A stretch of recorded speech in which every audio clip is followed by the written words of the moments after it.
Alors d'abord, une petite précision. Pour qu'il y ait un futur président de l'Union élu pour 2 ans et demi, il faut que le traité de Lisbonne soit ratifié. Or, bon, pour l'instant, le processus a commencé, plutôt bien, positivement, mais enfin, vous savez sans doute qu'un pays va voter par référendum, peut-être deux, mais enfin, un sûrement, c'est l'Irlande, parce que sa constitution l'exige. Espérons que les Irlandais ne votent pas non, parce qu'à ce moment-là, il faudrait tout recommencer. Enfin bref, s'il faut avoir un président de l'Union, ce que j'espère, bien entendu, qui sera-t-il? Question difficile. Alors on parle beaucoup de Tony Blair, parce que quand il est venu en France à l'invitation de Nicolas Sarkozy et de l'UMP, on s'est dit, tiens, il est à la retraite, c'est un jeune retraité encore plein de dynamisme, et peut-être pourrait-il faire un excellent président de l'Union.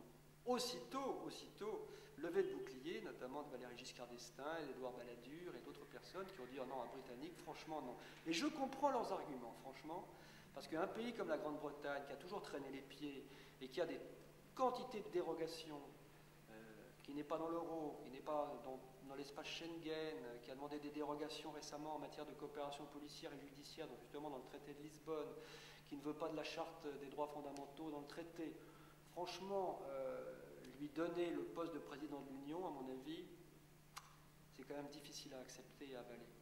Alors, il faut trouver quelqu'un d'autre, et ça sera difficile. De toute façon, il y aura un marchandage, parce qu'au même moment, je pense que ce président de l'Union sera désigné en 2009, au moment de l'élection du nouveau Parlement européen.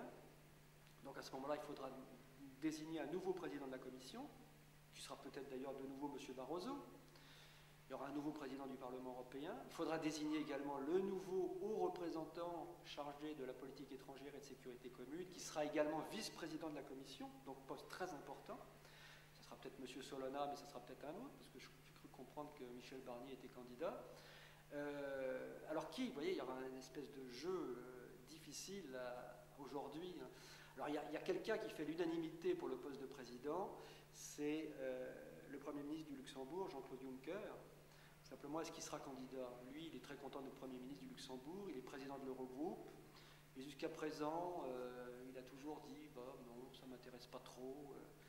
Il faut reconnaître que le poste de président de l'Union ne sera pas une sinécure, parce qu'il sera en concurrence directe, en compétition, si je puis dire, avec justement le président de la Commission, qui voudra exister lui également, à continuer à exister, parce que jusqu'à présent c'était quand même un petit peu le principal dirigeant de l'Union.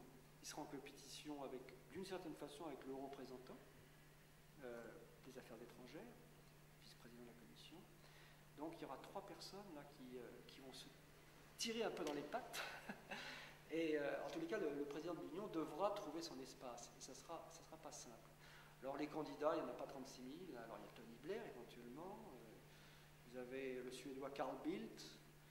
Enfin des candidats pas déclarés forcément, hein, mais enfin on en parle comme ça. Vous avez donc Jean-Claude Juncker.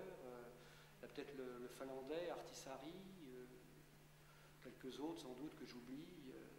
Mais encore une fois, je crois que c'est beaucoup trop tôt. Et ça sera en tous les cas très très difficile de trouver l'oiseau rare.